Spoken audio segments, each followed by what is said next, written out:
40 Days to the Cross, a Season of Sacrifice. Hello, everyone. I'm Dr. Gary, and I want to say thank you for joining me and going on this journey that is preparing us for Easter Sunday. Today's confessional psalm comes from chapter 107, verses 10 through 15. There were those who dwelt in darkness and in the shadow of death, prisoners in misery and chains, because they had rebelled against the words of God and spurned the counsel of the Most High. Therefore he humbled their heart with labor. They stumbled, and there was none to help. Then they cried out to the Lord in their trouble. He saved them out of their distresses. He brought them out of darkness and the shadow of death, and broke their bands apart. Let them give thanks to the Lord for his loving kindness and for his wonders to the sons of men. What a great passage that challenges us to be grateful and thankful for what he has done for us. Journal your thoughts, and let's pull that together here in a few moments for our reflection and response time. Our New Testament reading is Mark chapter 14, verses 66 through 72. And as Peter was below in the courtyard, one of the servant girls of the high priest came, and seeing Peter warming himself, she looked at him and said, "You also were with Jesus the Nazarene." But he denied it, saying, I neither know nor understand what you are talking about. And he went out onto the porch. The servant girl saw him, began once more to say to the bystanders, "This is one of them." But again he denied it, and after a little while the bystanders were again saying to Peter, "Surely you are one of them, for you are a Galilean too."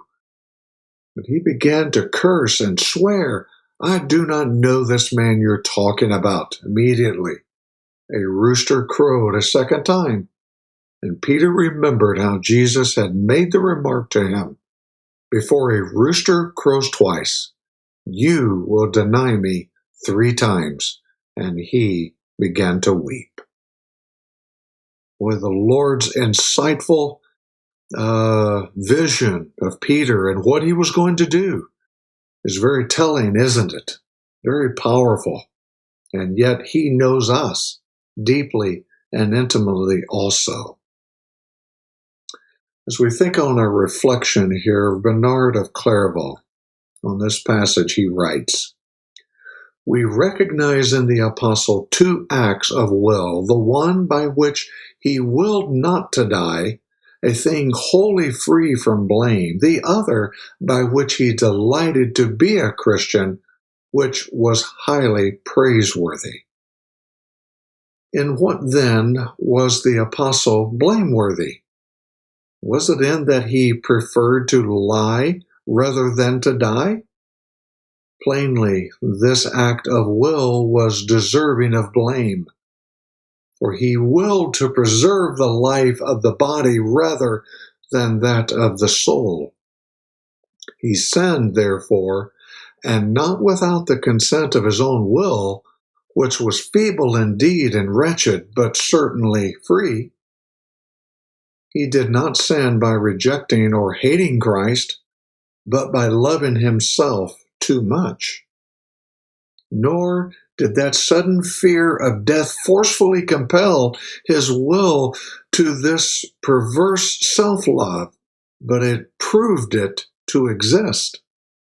He was without doubt already such a man as this, but he knew it not, even though he heard Christ, from whom the truth could not be hidden, say, "Before the cock crows, you will deny me 3 times. The weakness of will, which was revealed but not caused, it was by fear inspired, and it made known the extent to which he loved himself and to the extent to which he loved Christ. It was made known, however, not to Christ, but to Peter.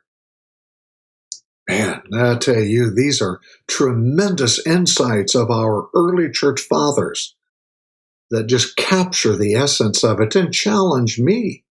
It challenges my heart how much I am like the Apostle Peter.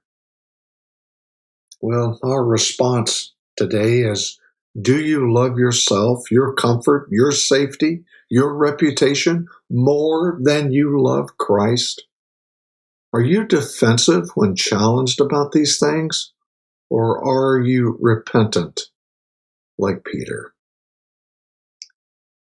Well, as you reflect on this and prepare for the Resurrection Sunday, this is a moment of honesty in our prayer. Thank you for being a part of this daily devotion. Until we can meet again, we bid you Godspeed. Bye for now.